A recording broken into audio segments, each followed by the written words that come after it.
name of the Father and of the Son and of the Holy Spirit. Amen.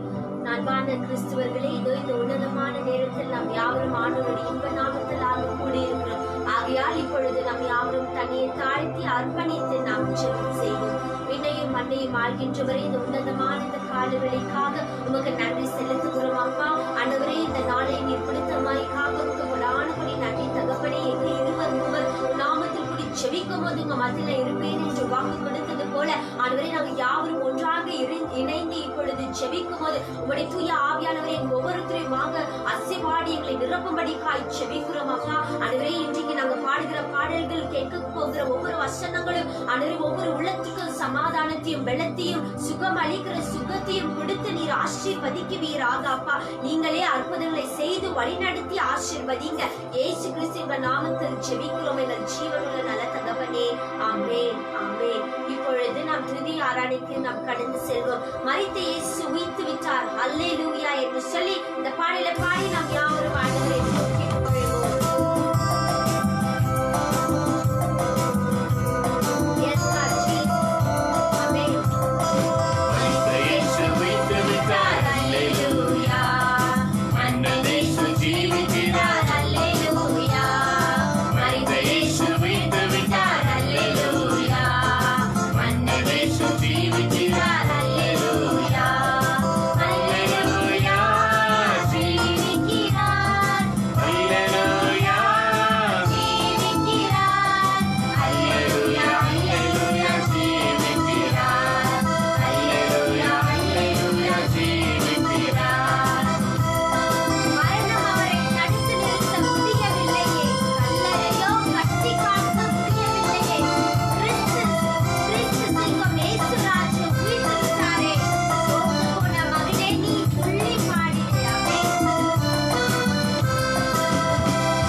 Thank you, Lord Jesus. Thank you for this wonderful time, Lord.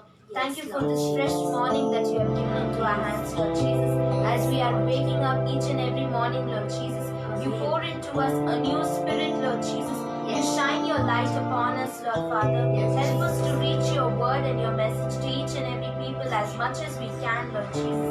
We place into your hands all the viewers who are watching this channel, Lord Jesus. Yes, You Lord. bless them, you intercede for them, Lord Jesus. Yes, You Lord. listen to their prayers and their intentions, Lord Father. Yes, May Lord. we pray that you may answer their prayers, Lord Jesus. Yes, We pray Jesus. for everyone who are in distress, Lord Jesus. Amen. We pray for everyone who are awakened, Lord Jesus, Yes, that they God. may do their work more and more for you, Lord Father. Yes, We Jesus. pray for all the people who are captured by the diseases, Lord Jesus. Yes, You God. deliver them from every kind of evil attacks, Lord Father. Amen. I ask this prayer in the name of Jesus. Amen. ஆமென் ஆமென். ஆண்டவராகிய இயேசுவே உம்மை போற்றுகிறோம், புகழ்கிறோம், ஆராதிக்கிறோம், உமக்கு நன்றி செலுத்துகிறோம்.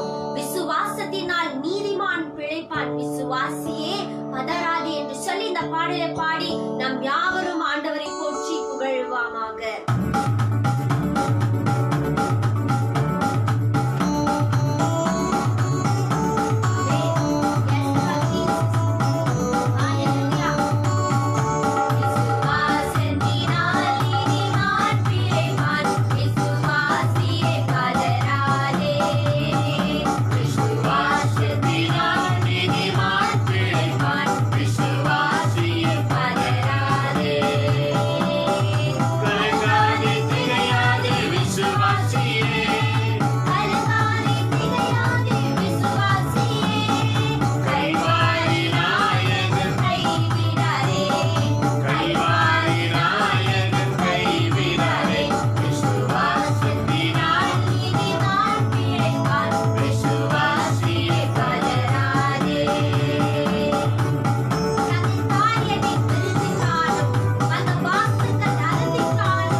காக்கின்றவராயிருக்கிறார். ஆகையால் இப்பொழுது நாம் யாவரும் உன்னதமான விலையேற பெற்ற வார்த்தைகளை கேட்க இப்பொழுது தன்னை தாழ்த்தி நாம் அர்ப்பணித்து ஜெபம் செய்வோம். Hallelujah. Thank you, Lord Jesus. அன்பின் பரலோக பிதாவே, உம்மை போற்றுகிறோம், புகழுகிறோம், ஆராதிக்கிறோம், நன்றி செலுத்துகிறோம் இயேசுப்பா. இயேசுப்பா, இந்த உன்னதமான நேரத்தில் இயேசுப்பா, இந்த யாரெல்லாம் தொலைக்காட்சி பார்த்து கொண்டிருக்கிறாங்களே, விசேஷமாக தொழுவீராக தகப்பனே, ஏக்கத்தோடு தகப்பனே, மன உள்ளத்தோடு துக்கத்தோடு யார் வந்து கொண்டிருக்கிறாங்க இயேசுப்பா, அவங்களுடைய 2 கரங்களாலே நீங்க தொட்டு ஆசீர்வதிமானவரே இயேசுப்பா, உம்முடைய கரம் அவங்க மேல இறங்கட்டும் இயேசப்பா.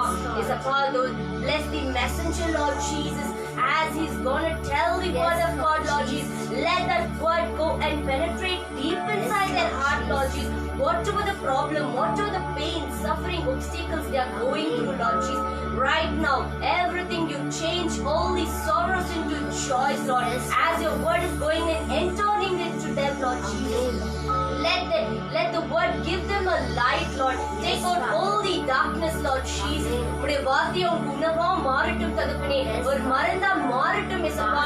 இயேசப்பா, ஒரு வார்த்தை உள்ள செல்லும் போது தகப்பனே அவங்களுக்கு ஒரு மகிழ்ச்சி பெறகட்டும் தகப்பனே. அவங்க குடும்பத்துல ஆசீர்வாதம் கேட்டு இயேசப்பா நீங்க ஆசீர்வதிப்பீராக தகப்பனே. வேலையில்லாத யாரு கொண்டிருக்கிறாரோ அவங்களை நீங்க ஆசீர்வாதம் பண்ணுவீங்க. Give them the job, Lord Jesus. Break all the obstacles, Lord Jesus. You deliver them from each and every step, Lord Jesus. And please, you give them the abundance of blessing, Lord Jesus. Everything I surrender to your mighty and righteous hand, Lord. I close my prayer to Jesus Christ, Lord. Amen. Amen. Amen. ஆண்டவராக இயேசுவே போற்றுகிறோம், புகழ்கிறோம், ஆராதிக்கிறோம், உமக்கு நன்றி செலுத்துகிறோம். இந்த உன்னதமான நேரத்தில் நாம் யாவரும் உயிர் உள்ள வார்த்தையை கேட்க நாம் யாவரும் ஆவலோடு இப்பொழுது காத்திருக்கிறோம்.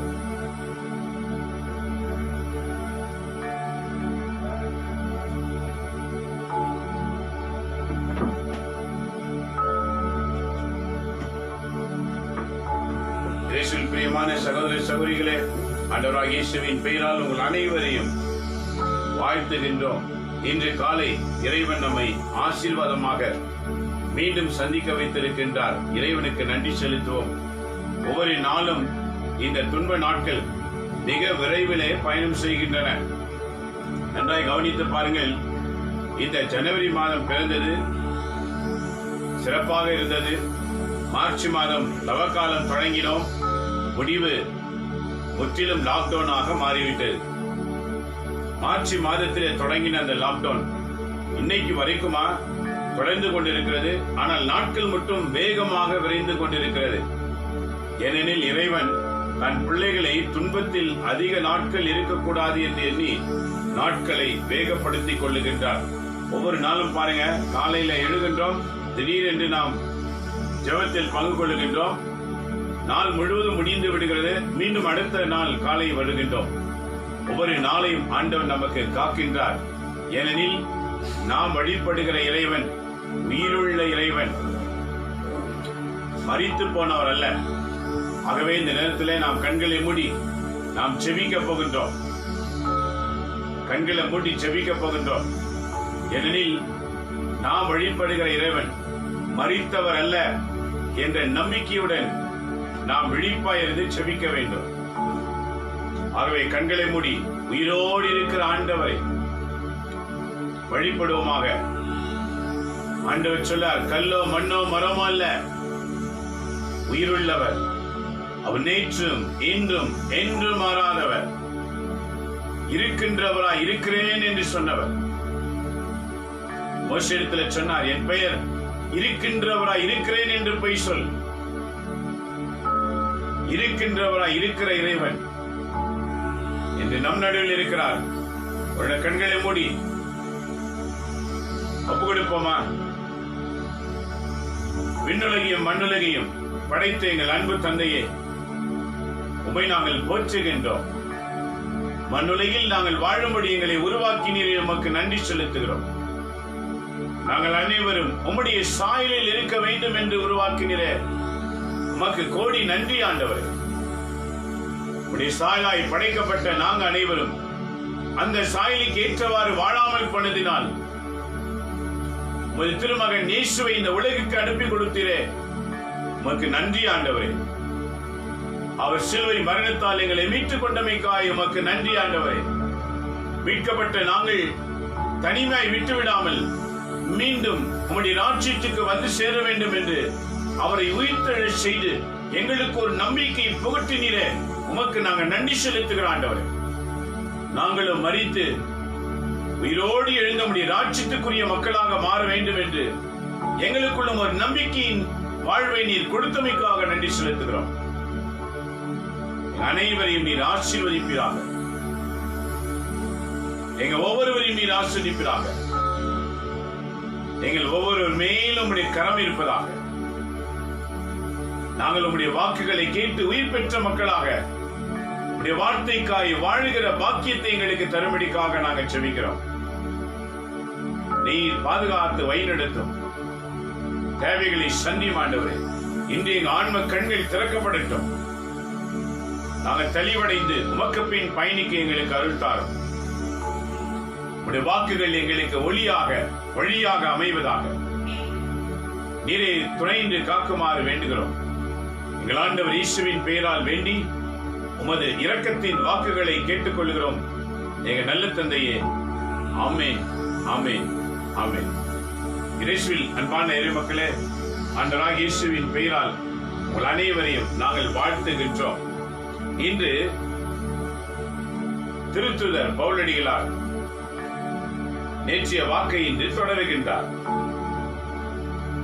திருப்பலி வாசகம் என்பது ஒவ்வொரு நாளும் தொடருகிறதை காட்டுகிறது. இந்த திருப்பலி வாசகங்களை நீங்கள் ஒவ்வொரு நாளும் தியானம் பண்ணி பாருங்க. 3 ஆண்டுக்கு ஒரு முறை திரு விவிலியத்தை முழுவதுமாக முடித்து விடலாம். தினந்தோறும் விடாமுயற்சியோடு திருப்பலி வாசகத்தை நீங்க தினந்தோறும் படிங்க. 3 வருஷத்துக்கு ஒரு முறை விவிலியத்தை நீங்க முடித்து விடலாம். இந்த ஒரு அடிப்படையில தான் நம்முடைய கத்தோலிக்க திருச்சபையானது திரு விவிலியத்தை 3 ஆண்டுக்கு ஒரு முறை அதை திரும்ப படிப்பதற்கு வழிமுறைகள் செய்து கொடுத்திருக்கின்றன. நீங்க இன்னைக்கு முயற்சி பண்ணா கூட பரவாயில்ல. இன்னையில இருந்து நீங்க முயற்சி பண்ணுங்க. தினந்தோறும் வாசகங்கள் உங்க வீட்டு கேலண்டர்களிலே இருக்கும்.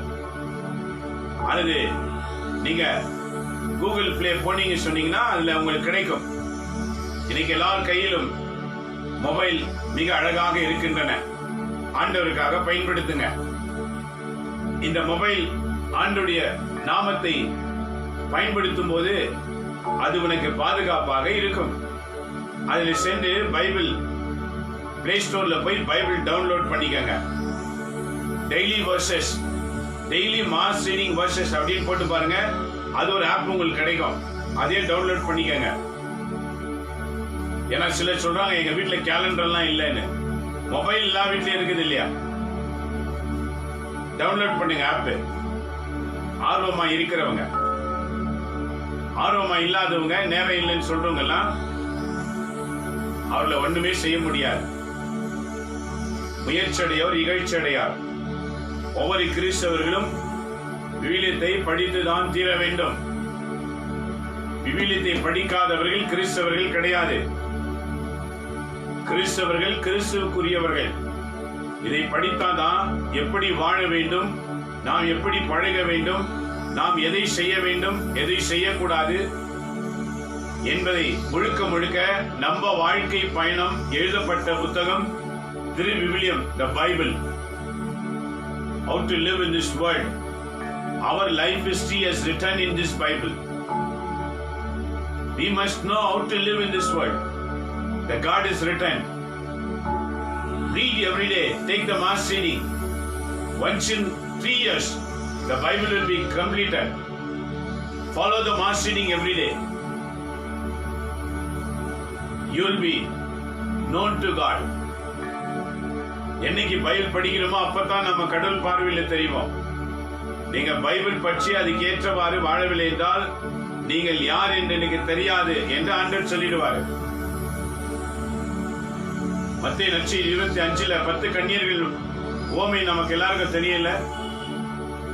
5 பேர் ஞானம் உள்ளவர்களாய் இன்னும் கொஞ்சம் எண்ணெய் வைத்திருந்தார்கள்.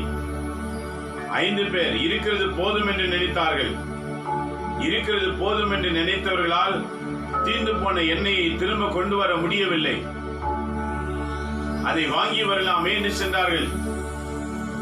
ஆனால் திரும்பி வரும்போது அங்கு மணமகன் வந்திருந்தார். ஆயத்தமாய் இருந்தவர்கள் உள்ளே சென்றார்கள்.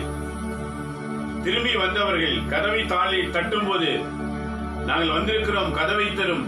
உள்ளிருந்து மணவாளன் சொன்னார், நீங்கள் யார் என்று எனக்கு தெரியாது. ஆக வெளியில் இருந்த அந்த 5 பேர் உள்ளே இருக்கிற அந்த 5 பேரை கேட்டு பாருங்க, நாங்களும் இங்கதான் காத்துட்டு இருந்தோம். எண்ணெய் தீர்ந்து விட்டதால் அதை வாங்க சென்றிருந்தோம். ஆகவே கதவை தரும். திரும்பவும் சொன்னார், நீங்கள் யார் என்று எனக்கு தெரியாது. அவர் வரும்போது அவர் பார்வையில் தென்பட்டவர்கள் தான் அவர் ராஜ்யத்தில் பிரவேசித்தார்கள். இதே போலதான் திரு விவிலியத்தை படிக்கிறவங்க தான் அவர் பார்வைக்கு தெரிவாங்க.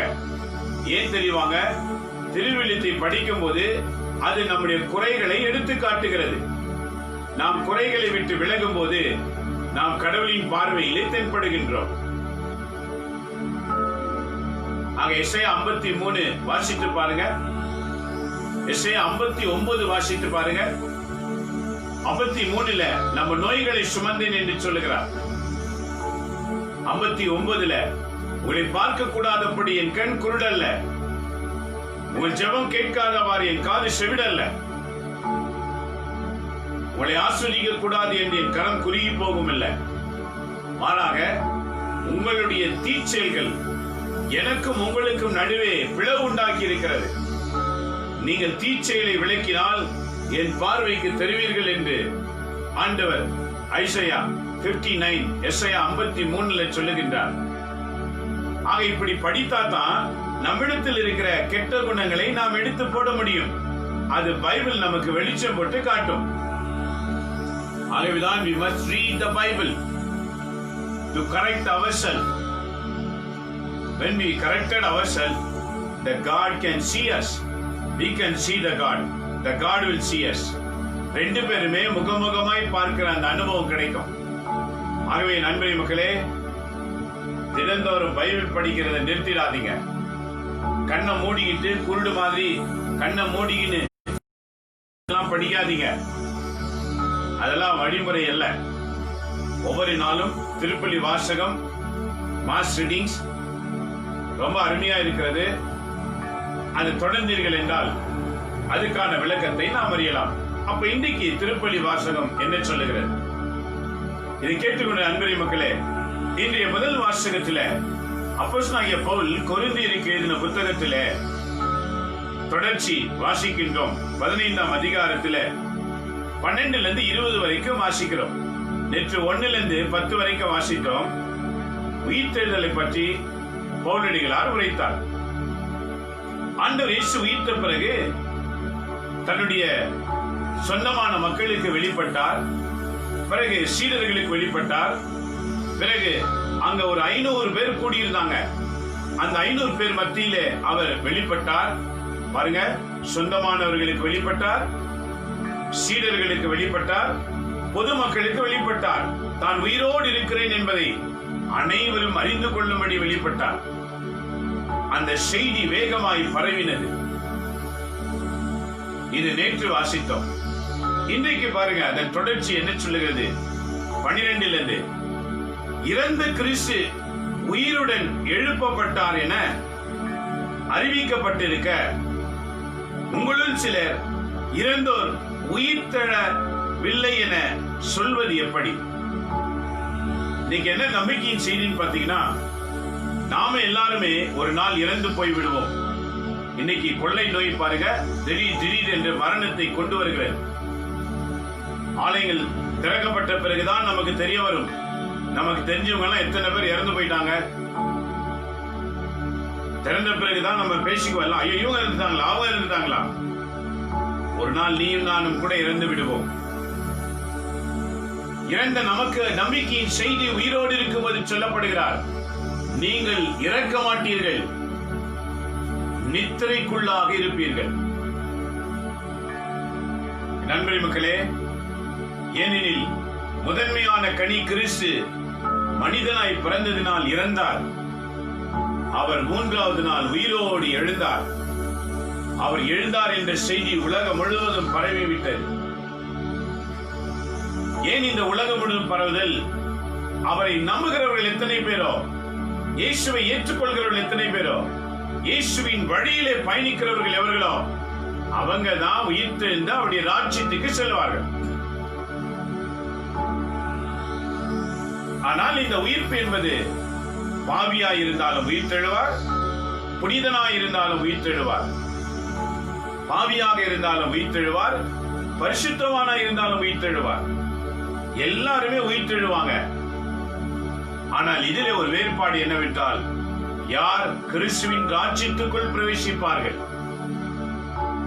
உயிரோடு இருக்கிற நாட்களிலே ஆண்டவர் இயேசுவுக்காக வாழ்ந்து இயேசுவுக்காக தன் உயிரை கொடுக்கிற ஒவ்வொருவருமே உயிர்த்தெழும் போது ஆண்டவர் ராஜ்யத்தில் இருப்பார்கள். 2 கூட்டமாய் பிரிக்கப்படும். ஒன்று நன்மை செய்கிற ஒரு கூட்டம், 2 தீமை செய்கிற ஒரு கூட்டம். இந்த 2 கூட்டத்திலும் எல்லா இனத்தவரும், எல்லா மொழியினரும், எல்லா மக்களும் இருப்பாங்க. நன்மை செய்கிறவர்கள் ஒரு கூட்டமும் தீமை செய்கிற மறு கூட்டமும் பிரிக்கப்படும். நன்மை செய்கிற கூட்டம் இயேசுவின் ராஜ்யத்தை நோக்கி பயணம் செய்யும். தீமை செய்கிற கூட்டம் பசாசின் ராஜ்யத்தை ஆகிய பாதாளத்தை நோக்கி செல்லும். இந்த நன்மை தீமை என்பது எப்போது கணக்கிடப்படுகிறது? நாம் உயிரோடு இருக்கும் போது நாம செயல்களை வைத்துதான் வைக்கப்படுகிறது. நீங்க திருவெளிப்பாடு 13ஆம் அதிகாரத்தை வாசித்து பாருங்க. திருவெளிப்பாடு 14ஆம் அதிகாரத்தை வாசித்து பாருங்க. குறிப்பா திருவெளிப்பாடு 14, 13 வாசிக்கும் போது, விண்ணில் இருந்து ஒரு குரல் கேட்டேன். அந்த குரல் சொன்னது, இது முதல் ஆண்டவரோடு இணைந்த நிலையில் இறப்போர் பேறு பெற்றோர். ஆண்டவர் இயேசுவோடு இணைந்த நிலையில் இறப்போர். பூமியிலே பலவிதமான மரணங்கள் இருக்கின்றன. ஒருவன் கொல்லப்பட்டு இறக்கின்றான், ஒருவன் வெட்டப்பட்டு இறக்கின்றான், ஒருவன் தண்டவாளத்தில் இறக்கின்றான், ஒருவன் கெரோசினில இறக்கின்றான், வேறொருவன் தூக்குப்பட்டு இறக்கின்றான். இப்படி இறப்புகள் பல வகையாய் இருக்கின்றது. ஒருவன் நோயில இறக்கின்றான். மரணங்கள் பலவிதமாய் இருக்கின்றன. ஆனால் கிறிஸ்தவர்களுக்கோ ஒரே ஒரு மரணம் தான் பைபிளில் சொல்லப்படுகிறது. ஒவ்வொரு கிறிஸ்தவர்களுக்கும் ஒரே மரணம் தான், பல மரணங்கள் கிடையாது. கிறிஸ்தவ பெயர் வைத்திருக்கிற ஒவ்வொருவருமே இதை அறிந்து கொள்ள வேண்டும். ஒரே மரணம் என்ன? இது முதல் ஆண்டவர் இயேசுவோடு இணைந்த நிலையில் மரிக்கின்றவர் பேறு பெற்றோர். ஒவ்வொரு கிறிஸ்தவர்களும் கிறிஸ்தவ பெயர் வைத்துக் கொள்ளுகிறதுனால கிறிஸ்துவின் ராஜ்யத்தில் பிரவேசிக்க முடியாது. இயேசுவோடு இணைகிறவர்கள் மட்டும்தான் பிரவேசிக்க முடியும். இயேசுவோடு இணைவது என்றால் பொருள் என்ன? ஒவ்வொரு நாளும் திருவிவிலியத்தை வாசித்து அதுக்கேற்றவாறு வாழ்கிறவங்க தான் அவரோடு இணைந்திருக்கிறார்கள் என்பது பொருள்படும். திருவிவிலியத்தை வாசிக்காமல், அப்படி வாசித்தாலும் அவங்க விருப்பப்படி வாழ்கிறவங்க, வார்த்தைக்கு ஏற்றவாறு வாழ்க்கை அமைக்கப்படவில்லை, பாவமும் பரிசுத்தமும் கலந்து கலந்து வருகின்றன. இவர்கள் மரித்தால் அவர் ராஜ்யத்திற்கு செல்லவே முடியாது. நீங்க நினைச்சுக்காதீங்க, ஒரு 3வது நாள் ஜெபம், ஒரு 40 நாள் ஜெபம், பிறகு ஆண்டுதோறும் அவர்களுக்கு ஒரு ஜெபம் வைத்து விட்டால் அந்த ஆத்மா பரலோகத்துக்கு போயிடும் நினைக்காதீங்க. தண்டனை வேணா கொஞ்சம் குறைக்கப்படுமே தவிர நரகத்திலிருந்து எவரையும் மேலே கொண்டு செல்ல இயலாது. இது திருவிழியத்தை வாசிக்க வாசிக்க நீங்க புரிந்து கொள்வீர்கள். அப்படி என்றால் இன்றைய நற்செய்தி என்ன சொல்லுகிறது? பவுலடிகளார், கிறிஸ்து இயேசு மரித்து உயிர்த்தெழுந்தது போல அவரை நம்புகிற ஒவ்வொரு கிறிஸ்தவனும் உயிர்த்தெழுவான். அவன் உயிர்த்தெழுந்து அவர் ராஜ்யத்திலே பிரவேசிப்பான். அந்த கிறிஸ்தவன் யார்? கிறிஸ்துவோடு இணைந்து வாழ்கிறவன். வாழ்கிற காலங்களிலே உங்களுக்கு வயசு குழந்தையிலே இருக்கலாம், வாலிப பருவம் வந்து இறக்கலாம், அல்லது வயது முதிர்ந்த பிறகு இறக்கலாம், அல்லது ஏதோ ஒரு குறிப்பிட்ட வயதிலே நாம் இறந்து போய் விடுவோம். அந்த இறப்பதற்கு முன்னதாக 10 ஆண்டு, 20 ஆண்டு, 30 ஆண்டு, அல்லது 40, 80, இப்படி எந்தோ வயதுல மரணம் வரும். அந்த பிறந்த நாளில் இருந்து மரிக்கிற நாள் வரைக்கும் நாம் எப்படி வாழ்கிறோமோ அதை வைத்துதான் நாம் உயிர்த்தெழுந்த பிறகு சொர்க்கமா நரகமா என்று பிரிக்கப்படும். நன்மை செய்திருந்தால் சொர்க்க வாயில் திறக்கப்படும், தீமை செய்து மரித்திருந்தால் நரக வாயில் அழைத்து சென்றுவிடும். இதுதான் இன்றைக்கு வலியுறுத்தி கூறுகின்றார். என்ன சொல்றார் பாருங்க, கிறிஸ்து இயேசு உயிர்த்தெழவில்லை என்றால் நாம் வாழ்வது வீணாகிவிடும். ஆகவே இறந்தோர் உயிர்த்தெழ மாட்டார் என கிறிஸ்துவுக்குள் உயிரோடு எழுப்பப்படவில்லை என்றாகிவிடும். கிறிஸ்து உயிருடன் எழுப்பப்படவில்லை என்றால் நாங்கள் பறைசாற்றிய நற்செய்தி, நீங்கள் கொண்டிருக்கிற நம்பிக்கை பொருளற்றதாக மாறிவிடும். நாங்களும் கடவுளின் சார்பில் பொய் சான்று பகர்வோம் ஆவோம் ஆகிவிடுவோம். ஏனெனில் இறந்தோர் உயிருடன் எழுப்பப்படுவதில்லை என்றால் கடவுள்தான் உயிர்த்தெழ செய்தார் என்று சான்று பகரும் போது கடவுளுக்கு எதிராக சான்று கூறுகிறவர்களாக ஆகிவிடுவோம். ஏனெனில் இறந்தோர் உயிருடன் எழுப்பப்படவில்லை என்றால் கிறிஸ்துவுடன் உயிருடன் எழுப்பப்படவில்லை என்றாகிவிடும். ஆகவே கிறிஸ்து உயிருடன் எழுப்பப்படவில்லை என்றால் நீங்கள் கொண்டிருந்த நம்பிக்கை பயனற்றதே. நீங்கள் இன்னமும் உங்கள் பாவங்களில் வாழ்கிறவர்களாகவே இருப்பீர்கள். ஒரு மனிதனுக்குள்ளே, அதாவது கிறிஸ்தவனுக்குள்ளே, நான் மரித்தால் உயிர் தெழுவேன் என்ற வாக்கு எந்த கிறிஸ்தவனுக்குள் இல்லாமல் வாழ்கிறானோ அவன் பாவியாகவே மரிப்பான் என்று சொல்கிறார். அப்படியானால் கிறிஸ்துவிடம் நம்பிக்கை கொண்டு இறந்தவர்களும் அழிவுக்குள்ளாவார்கள். ஆகவே 19வது வாக்கியம் சொல்லுகின்றன, கிறிஸ்துவிடம் நாம் கொண்டுள்ள எதிர்நோக்கு இவ்வுலக வாழ்வை மட்டும் சார்ந்ததால் எல்லா மக்களை விட இறங்குதற்கு உரியவராய் இருப்போம். ஆனால் இப்போது இறந்த கிறிஸ்து உயிருடன் எழுப்பப்பட்டார். இறந்த கிறிஸ்து உயிருடன் எழுப்பப்பட்டார். அவரே முதலில் உயிருடன் எழுப்பப்பட்டார். இது அனைவரும் உயிருடன் எழுப்பப்படுவார் என்பதை உறுதிப்படுத்துகின்றன. முதல் வாசகத்திலே பவுல் விளக்குகின்றார். நேற்று சொன்னார், உயிர்த்தெழுந்த ஆண்டவர் பலருக்கு காட்சி கொடுத்தார். இன்றைக்கு சொல்லுகிறார், நம்புகிறவன், இயேசுவை நம்பி பின் செல்கிறவன், இயேசுவின் வாக்குக்காக வாழ நினைக்கிறவன் மரித்தால் உயிர்த்தெழுவான். எதற்காக? அவருடைய ராஜ்யத்தில் பிரவேசிப்பதற்காக. ஒருவன் நம்பாமல் மரித்து போனான் என்றால் அவனும் உயிர்த்தெழுவான். இயேசுவின் ராஜ்யத்தில் பிரவேசிக்கல்ல, நரக ராஜ்யத்திலே பிரவேசிப்பதற்கு. ஆக உயிரோடு இருக்கிற நாம், உயிரோடு இருக்கிற நாட்களிலே மனம் திருந்தி நல்லதை பேசவும் நல்லதை செய்யவும் அழைக்கப்பட்டிருக்கின்றோம். எப்போது நல்லதை பேசி நல்லதை செய்து நன்மையானதை மக்களுக்கு கொடுத்து மறிக்கிறோமோ ஆண்டவர் ராஜ்யத்திலே நாம் பிரவேசிக்கிற மக்களாக மாறிவிடுவோம். இதைதான் இன்றைக்கு ஆண்டவர் நமக்கு தருகின்ற செய்தியாய் இருக்கின்றன. என்ன செய்தி? நாம் மரித்தாலும் உயிர்த்தெழுவோம் என்ற செய்தி. ஆக அந்த உயிரோடு எழுப்பப்படுவது நரகத்திற்கா சொர்க்கத்திற்கா என்றால் வாழ்கின்ற வாழ்க்கையை குறிக்கின்றன. இதான் திருவெளிப்பாடு நூல் 14:13 சொன்னார், விண்ணிலிருந்து ஒரு குரல் கேட்டேன். அந்த குரல் சொன்னது, இது முதல் கிறிஸ்து இயேசுவோடு இணைந்த நிலையில் இறக்கின்றவர்கள் மரிக்கின்றவர்கள் பேறு பெற்றோர்.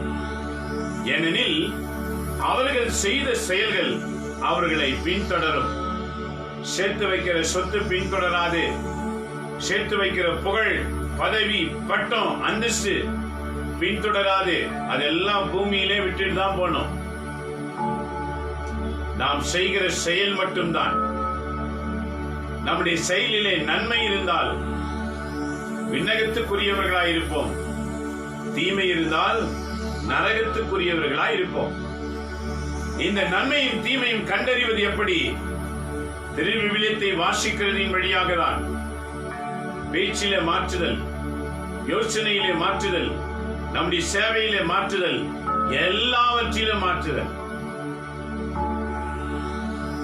இதை கேட்டுக்கொண்டிருக்கிற நண்பரே, மக்களே, மாற்றுதலை இறைவாக்கு வழியாக நம்மோடு இடைப்படுகின்றார். ஆனால் நாமோ விவிலியை வாசிக்க நேரமில்லை, ஜெபிக்க நேரமில்லை என்று கட்டு அதை விட்டு விலகி வாழ்கிறவர்களாய் இருக்கின்றோம். வெறும் கேட்டாலே போதும், ஆன்லைன்ல பார்த்தா போதும். நீங்க எல்லா வீட்டிலையும் திருப்பலி ஆன்லைன்ல வருது பார்த்தா போதும். அது மட்டும் போதாது, ஆன்லைன் பார்க்கிறது மட்டும் போதாது, நீங்க பார்க்கிறது எல்லாமே ஒரு பள்ளிக்கூடம் போல. It's like a school. You are listening. After the school, do the homework. ஆன்லைனுக்கு பிறகு நீங்க வீட்டில் ஜெபிக்கிறவங்களா மாறணும். அதுக்கு நேரத்தை ஒதுக்கணும். ஆண்டவருக்கு, ஆண்டு சமூகத்தை தேடுவதற்கு நீங்க நேரத்தை ஒதுக்க வேண்டும். அந்த நேரத்தில் ஆண்டவரை தேடி வந்து அன்னன்னைக்குரிய திருப்பலி வாசகத்தை நீங்க படிக்கணும், சத்தமா படிக்கணும். உங்க வீட்டுல ஒவ்வொருவருமே சத்தமா படிக்கணும். அது உங்க வீட்டு சுவர்களில் விழணும். எசேக்கியேல் அதை அப்படியே போய் கல்லறை தோட்டத்தில் நின்று பிரசங்கிக்கின்றார். அங்க யாருமே கிடையாது, கல்லறைகளுக்கு பிரசங்கிக்கிறார். கல்லறைகள் திறக்கப்படுகின்றன, எலும்புகள் ஒன்றோடு ஒன்று சேருகின்றன. கல்லறையில் இருக்கிற எலும்பு எப்படி இருக்கும்? தேஞ்சு போய் உடைஞ்சு போய் எல்லாமே போயிருக்கும். கடவுள் வார்த்தை கேட்கும் போது எலும்புகள் ஒன்று சேர்கிறது. இதே போல எலும்பு நோய் இருக்கிறதா? எலும்பை சாப்பிட்டு தேஞ்சு போய் இருக்கிறது, நடக்க முடியலன்னு சொல்றாங்களா? பைபிள படி, வசனத்தை நல்லா உள்ளத்துல வச்சுக்க, உன் எலும்பை குணமாக்கும். எசேக்கியேல் மீண்டும் வாக்குரைத்தார். எலும்புக்கு மேல நரம்பு உண்டானது. உனக்கு நரம்பு தளர்ச்சி, பைபிள படிச்சு வார்த்தையை உள்வாங்கிக் கொள். அந்த வார்த்தை உன் நரம்பில் இருக்கிற நோய்களை குணமாக்கும். மீண்டும் எசேக்கியேல் வாக்குரைக்கும் போது அது மேல் சடைகள் உண்டானது. இன்றைக்கு ஒரு சடையில நோய் இருக்கிறதா? நல என்று நோய்கள், உடலெல்லாம் நோய் இருக்கிறதா? உடல் நோய்கள் இறை வார்த்தை படிக்க படிக்க அந்த வாக்கு உள்ளே செல்லும் போது உடலில் இருக்கிற நோய்கள் குணமாகும். மீண்டும் எசேக்கியேல் இறைவாக்கினர் இறைவாக்கு உரைத்துக் கொண்டே இருந்தார். அந்த சடை மேல் தோல் உண்டானது. இறைவாக்கு படிக்க படிக்க எப்படி இந்த தோல் உள்ள இருக்கிற சடைகளை, உள்ள இருக்கிற உறுப்புகளை பாதுகாக்கிறதோ, அதே போல இறைவாக்கு படிக்க படிக்க நீ பாதுகாக்கப்படுவாய். மீண்டும் எசேக்கியேல் இறைவாக்கினர் இறைவாக்கு உரைத்துக் கொண்டே இருந்தார். 4 திசையின் காற்றுகள், 4 டைரக்ஷன் விண்ட், அதிலிருந்து ஒரு உயிர் அந்த உடலுக்குள் வந்து பாய்ந்தது. அவன் நடக்கிறவனாய் மாறினான். இதுதான் இறைவாக்கு. ஏன் விவிலியத்தை வாசிக்க வேண்டும்? பைபிளை படிக்க படிக்க உடலில் இருக்கிற நோய்கள், உள்ளத்தில் இருக்கிற மனநோய்கள், சிலரில் பிடிக்கப்பட்ட எண்ணங்கள் எல்லாம் மாறிவிடும். ஏனெனில் நம் உடல் அமைப்பே கடவுளின் வார்த்தையினால் உண்டாயிருக்கிறது. நீங்க நினைக்கலாம், உடல்ல நோய் வந்தா மருத்துவரை சந்திச்சு மருந்து வாங்கிக்கலாம். அது தற்காலிகமானது. உனக்கு நிரந்தர விடுதலை வேண்டும் என்று சொன்னால் ஒவ்வொரு நாளும் திரு விவிலியத்தை, பைபிளை படித்தால் மட்டும்தான். அதுதான் முழுமையான மருந்து. There is a medicine in the Bible. When you eat the word enters inside in us. It will give the deliverance from all the disease of the parts. Each and every part will be healed by the word of God. That is the original medicine. The original medicine for body is only the word of God. நன்றி மக்களே, இதுதான் இன்னைக்கு பவுலடிகளார் சொல்லுகிறார். கிறிஸ்து இயேசுவை நம்புங்கள், அப்போது அது உங்களுக்கு விடுதலையாக்கும். இன்றைய நற்செய்தி என்ன சொல்லுகிறது? வாசிக்கும் போது மிக அருமையான ஒரு செய்தி நாம் வாசிக்க போகின்றோம். என் அன்பு மக்களே, ஒவ்வொரு மனிதனும் ஒவ்வொரு விதங்களிலே வாழ்கின்றான். ஆனால் அந்த ஒவ்வொரு விதங்களும் எதை காட்டுகிறது என்பது மிக அவசியம். என்ன காட்டுகிறது பாருங்க. லூக்கா நற்செய்தி 8ஆம் அதிகாரத்தில் 1 முதல் 3 வாக்கியங்கள். அதற்கு பின் இயேசு நகர் நகராய் ஊர் ஊராய் சென்று இறையாட்சி பற்றின நற்செய்தி பறைசாற்றி வந்தார்.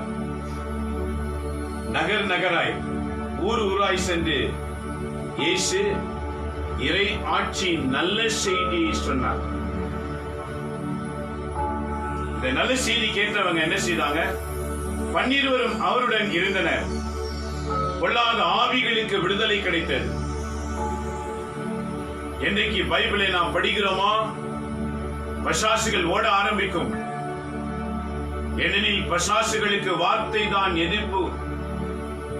பசாசின் செயல்பாட்டுகளை அழிப்பதற்கு வாக்கு. யாரோ மந்திரம் பண்ணிட்டாங்க, யாரோ நாசம் பண்ணிட்டாங்க அப்படின்னு புலம்புறதை விட்டு தள்ளிட்டு பைபிளை எடுத்து வாசித்து பாருங்கள். இந்த வார்த்தைக்கு எதிர்ப்புறமாய் அசுத்த ஆவியும் கிடையாது, எந்த தீ சக்தியும் கிடையாது. எல்லாம் நாசமாக்கப்படும். நகர் நகராய், ஊர் ஊராய் இந்த நற்செய்தி இயேசு சொல்லிக் கொண்டே போனார். பலரை பிடித்த ஆவிகள் விலகின. நோய்களில் நின்று குணமான பெண்கள் சிலரும், அதில் விசேஷமாய் 7 பேய்கள் நீங்க பெற்ற மகதலேன் மரியாவும். யார் இந்த மகதலேன் மரியாள்? சிலுவையிலே தூய கன்னிமரியாளுக்கு துணையாயிருந்தவர்கள். மகதலேன் மரியாள் பாருங்க, சிலுவை அண்டையிலே கன்னிமரியாளுக்கு உதவியாயிருந்தவங்க மகதலேன் மரியாள். யார் இந்த மேக்தலேன்? 7 பிசாசுகள் பிடித்திருந்தவள். The 7 devil affected to Magdalene. When she was hearing the word of God, she got the deliverance from the devil and she became the servant of Jesus. Those who hear the word of God, those who believe the word of God, those who live in word of God, they will become a servant of Jesus. God's word will change our life. We will become a servant of Jesus. Those who doesn't live as a word of God, they will listen, but they won't live according to word of God. They won't become a servant of Jesus. Once you can't become a servant of Jesus, you cannot enter into the heaven. This is today's gospel says. எவருக்கெல்லாம் கடவுள் வாக்கு கேட்கப்படுகிறதோ பசாசிலிருந்து விடுதலை. கடவுள் வார்த்தை கேட்கும் போது நோயிலிருந்து விடுதலை. கொள்ளை நோய்க்கு பயந்து வாழ்ந்து இருக்கும் இல்ல, ஆலயம் அடைக்கப்பட்டது, பணியாளர்கள் அடைக்கப்பட்டார்கள், வெளியே வர பயப்படுகிறார்கள், மக்களுக்கு வழிபாடு தலங்கள் இல்லை. உலகத்தில் எல்லா இடங்களும் திறந்திருக்கிறது, ஆலயம் திறக்கவில்லை. கொள்ளுகிற நோயை கண்டு வந்த பயம். ஆனால் இன்றைக்கு நற்செய்தியில் ஆண்டவர் சொல்லுகிறார், இறைவாக்கு நீ கேட்கும் போது உனக்கு கொள்ளை நோயிலிருந்து விடுதலை. நம்பிக்கை நோய் மேல் இருக்கிறதா, இயேசுவின் மீது இருக்கிறதா? பாருங்க, நாங்க பல இடங்களுக்கு சென்று கொண்டுதான் இருக்கிறோம். எந்த இடத்தில் எல்லாம் தேவைப்படுகிறதோ லாக்டவுன் நாளை தொடங்கி இன்னைக்கு வரைக்கும் எல்லா இடத்துல பயணிக்கிறோம். எத்தனையோ கொரோனா பேஷண்ட்களை சந்தித்திருக்கிறோம். எந்த நோயும் எங்களை தாக்க இயலாது. ஏனெனில் உயிருள்ள வாக்கு எந்த மனிதனுக்குள் இருக்கிறதோ அந்த மனிதனை எந்த கொள்ளை நோயும் தாக்க இயலாது. இதை பார்த்து கேட்டுக்கொண்டிருக்கிற நன்றி மக்களே, ஆண்டவர் இயேசு நற்செய்தி சொல்ல சொல்ல அவர்களை பிடித்த நோய்கள் குணமானது, பேய்கள் ஓட ஆரம்பித்தது. குறிப்பாக மகதலேன் மரியாளுக்கு 7 பேய்கள் பிடித்திருந்தது. அந்த 7 பேய்களும் சொல்லாமல் ஓடி போய்விட்டது. கடவுளின் வார்த்தைக்கு எவ்வளவு வல்லமை இருக்கிறது. அதை நீ ஒவ்வொரு நாளும் படித்தால் அந்த வல்லமை உன்னை தேடி வரும் அல்லவா? நீயும் பாதுகாக்கப்படுவாய் அல்லவா? நீ பாதுகாக்கப்பட்டால் உன்னை சுற்றி இருக்கிறவங்க யாருக்கு என்ன நேர்ந்தாலும் அவர்களை நீ அரவணைக்கிறவராய் இருப்பாய் அல்லவா? சிந்தனை செய்து பாருங்கள். ஆகவே விவிலிய வாக்கு மிக அழமையாக நமக்கு சொல்லுகிறது, மகதலேன் மரியாவை பிடித்திருந்த 7 ஆவிகள் ஓட ஆரம்பித்தது. அப்படின்னா அர்த்தம் என்ன? எங்கு கடவுள் வாக்கு இருக்கிறதோ அங்கு பிசாசின் ஆவிக்கு இடமில்லை.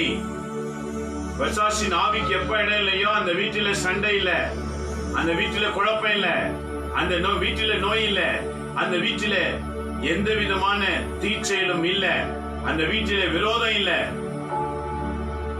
எங்கு கடவுள் வாக்கு இல்லையோ அங்கு விரோதம் எழுப்பப்படும். ஒரு வீட்டில் ஒருவர் தெரிந்து கொண்டு இன்னொரு தெரிந்து கொள்ளவில்லை என்றால் தெரிந்து கொள்ளப்படாதவர் வழியாக தெரிந்து கொள்ளவருக்கு உபத்திரம் வந்து கொண்டே இருக்கும். ஆக பார்த்து கொண்டிருக்கிற கிறிஸ்தவர்களே, குடும்பம் குடும்பமாக ஆண்டவருக்கு சொந்தமாக வேண்டும். இதான் இன்றைய கட்டளை.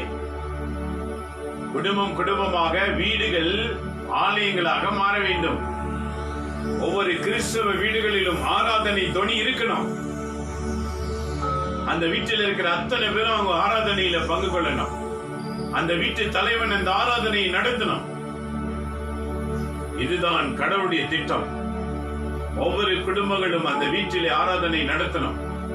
அவங்க வீட்டில ஆண்டவருடைய தொனி கேட்கப்படணும். இதை ஆண்டவர் விரும்புகிறார். அப்பதான் உங்களை பிடித்த தரித்திரம், சாபம், பிசாசு உங்களை விட்டு ஓட ஆரம்பிக்கும். இதுதான் இன்றைக்கு நற்செய்தி, இயேசு சொல்லுகிற நற்செய்தி.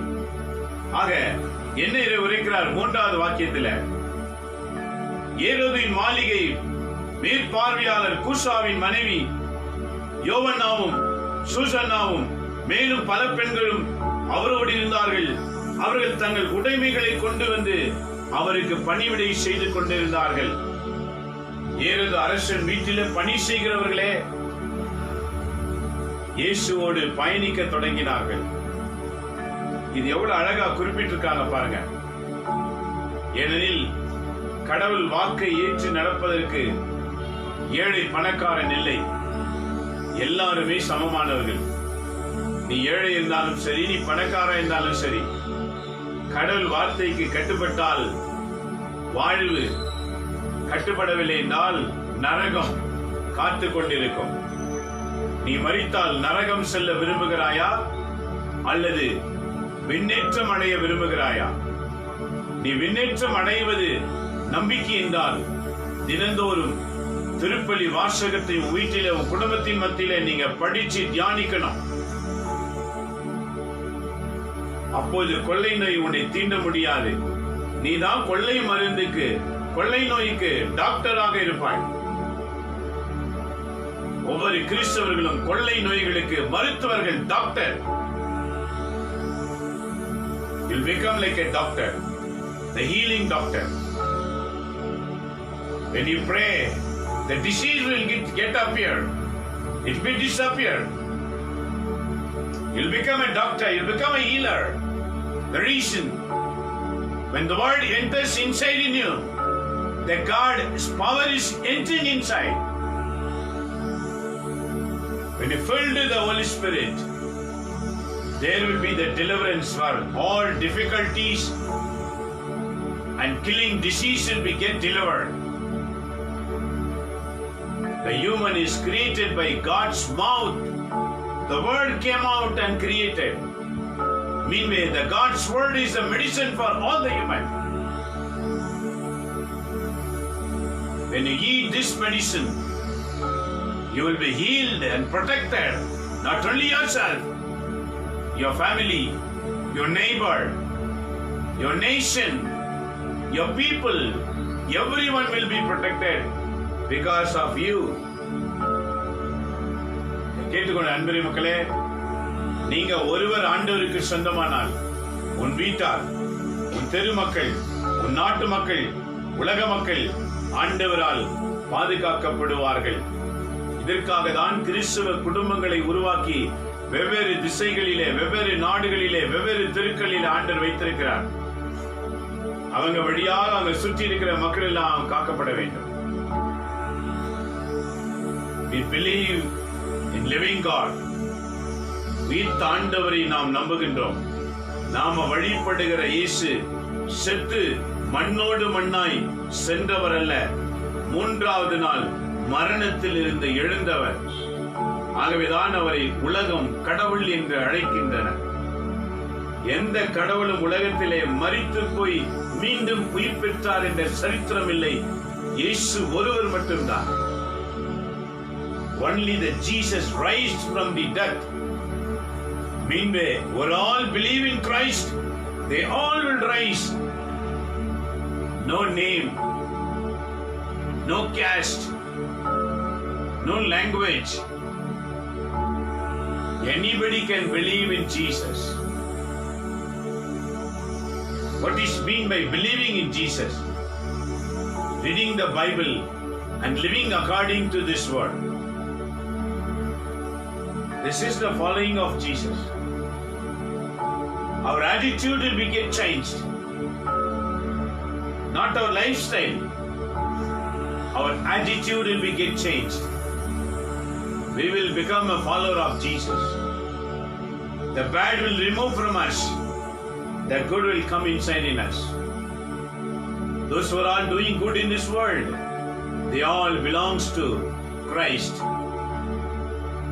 The Christ will be given protection to them. It's not depend upon the name, not depend upon the caste. It depends upon inner feeling. When you do good, you'll become a child of Christ. You won't see the name, you won't see the religion. You will see only the inside the heart. If true is there, he belongs to Christ.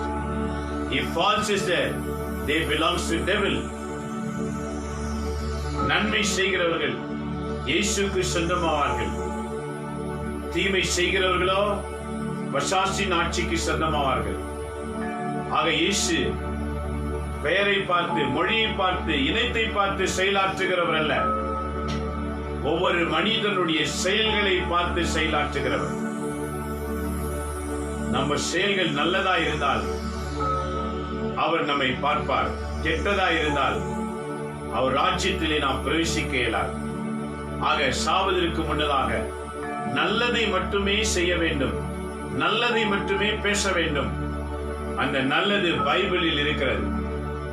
இது படிச்சாதான் செய்ய முடியும். படிக்காத வரைக்கும் செய்ய முடியாது. அப்படி செஞ்சாலும் அதுல முழுமை இருக்காது. அதுக்கு ஒரு எதிர்பார்ப்பு இருக்கும். ஆகவே இந்த காலை நேரத்தில் ஆண்டவருக்கு முன்பாக நம்மை சமர்ப்பணிப்போம். இனி நான் வாழும் காலமெல்லாம் நல்லதை செய்து நான் மரிப்பேன் என்று தீர்மானிப்போம். இயேசுக்குரிய மக்களாக வாழ்வோம். அவருக்கு பெயர் முக்கியமல்ல, மொழி முக்கியமல்ல, ஜாதி முக்கியமல்ல. நீ எங்க வேணாலும் இருங்க, ஆனா நல்லது செய்ய தீர்மானம் பண்ணுங்க. நீங்க ராஜ்யத்துல, இயேசுவின் ராஜ்யத்துல பிரவேசிப்பீங்க. நன்மையெல்லாம் இயேசு ஆண்டவர் ஒருவருக்கே உரியது. அவர் எங்க இருக்கிறாரோ அங்கு நன்மை தானாய் வரும். அது சாகும் வரை செய்கிற பயணம். கொஞ்ச காலத்துக்கு இல்ல, பெயர் புகழுக்காக செய்யக்கூடியதல்ல.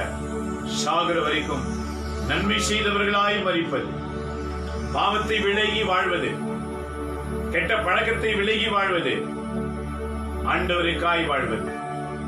எனக்காக ஒருவர் மரித்தார், அவருக்காக நான் வாழப்போகிறேன். மனிதர்களுக்காக ஒருவர் மரித்தார், அவர்தான் இயேசு. Jesus died for all human in this world.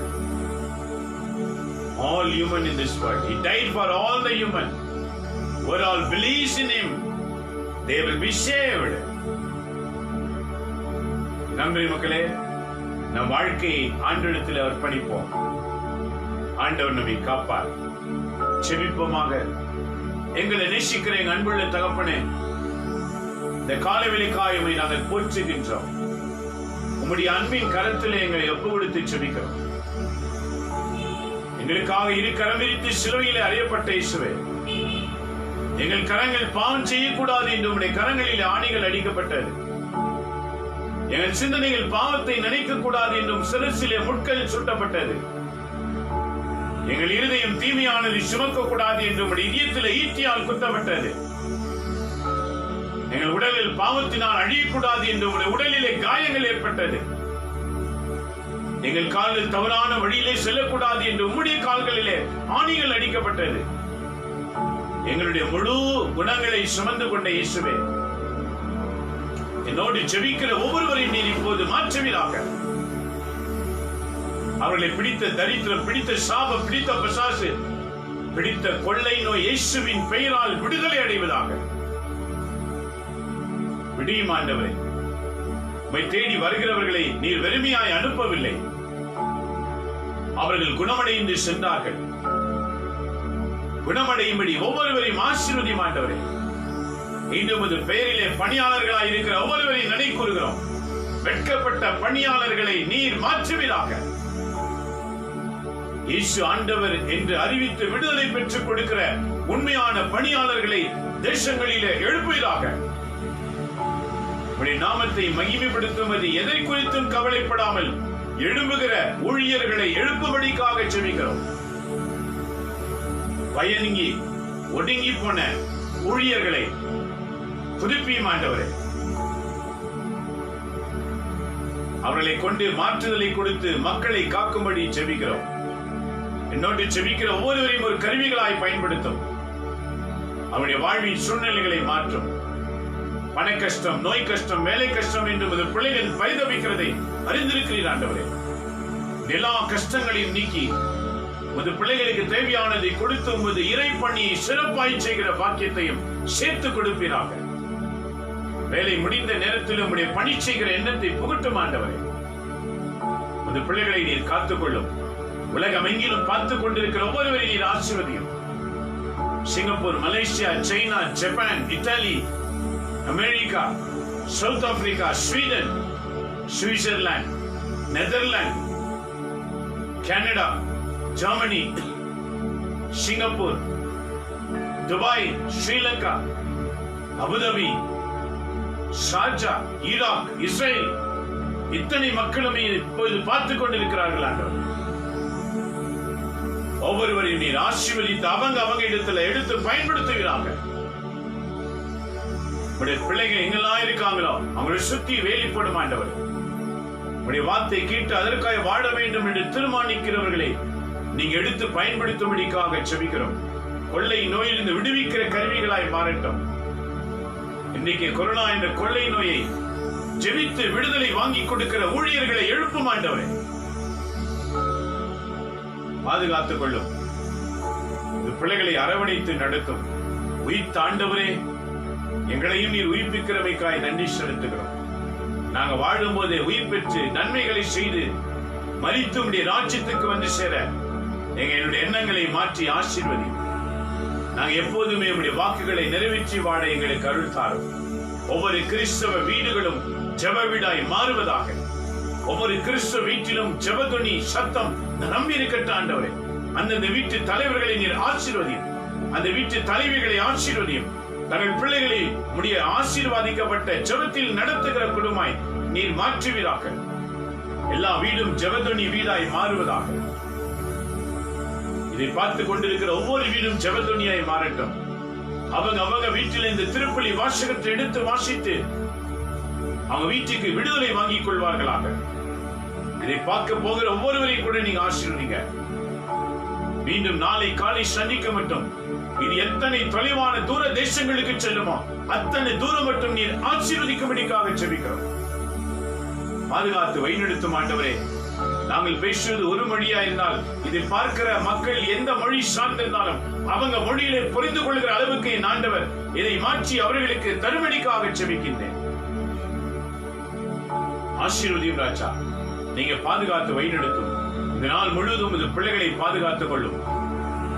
தொடர்ந்து இந்த நாள் முழுவதும் ஆசீர்வதியும். இந்த வெள்ளிக்கிழமை அநேகம் பேர் உபவாசித்து ஜெபம் பண்ணுவார்கள். எல்லாருடைய ஜெபங்களுக்கு நீர் பதில் தாரும் ஆண்டவரே. வீட்டு மக்களையும் நாட்டு மக்களையும் காக்கும்படி இன்றைக்கு உபவாச ஜெபத்தை ஏறெடுக்கிற ஒவ்வொருடைய ஜெபங்களை நீ செவி கொடுத்து கேட்பீராக. ஒவ்வொரு கிறிஸ்தவ குடும்பங்களும் ஒவ்வொரு வெள்ளிக்கிழமையும் உபவாச ஜெபத்தை நடத்துவார்களாக. எல்லா வீடுகளும் ஜெப வீடாய் மாறட்டும். அவங்க வீட்டில உபவாச ஜெபம் தொடங்குகிற அந்த ஆசீர்வாதத்தை ஒவ்வொரு வீட்டிலுக்கும் பேசும்படிக்காக ஜெபிக்கிறேன். யோசேப்பு கனவிலே கபிரியேல் தூதன் சென்று பேசி மரியாளோடு சேர்த்தது போல இன்னைக்கு ஒவ்வொரு குடும்பத்தில் இருக்கிற கணவன்களோடு பேசுவீராக, மனைவியோடு பேசுவீராக, பிள்ளைகளோடு பேசுவீராக. குடும்பமாக உபவாச ஜெபங்களை ஒவ்வொரு கிறிஸ்துவ குடும்பத்திலும் உருவாக்கும் ஆண்டவரே. ஆசீர்வதியும். எல்லோரையும் பாதுகாத்து வழிநடத்தும். இந்த நாள் எங்கள் அனைவருக்கும் ஆசீர்வாதமான நாளாய் அமையட்டும். ஒவ்வொரு நாளும் உடைய வாக்குகள் எங்களுக்கு ஆசீர்வாதமாய் மாற்றிக் கொடுக்கும். என்னோடு செபிக்கிற எல்லாருக்கும் விடுதலை தாங்க ஆண்டவர்.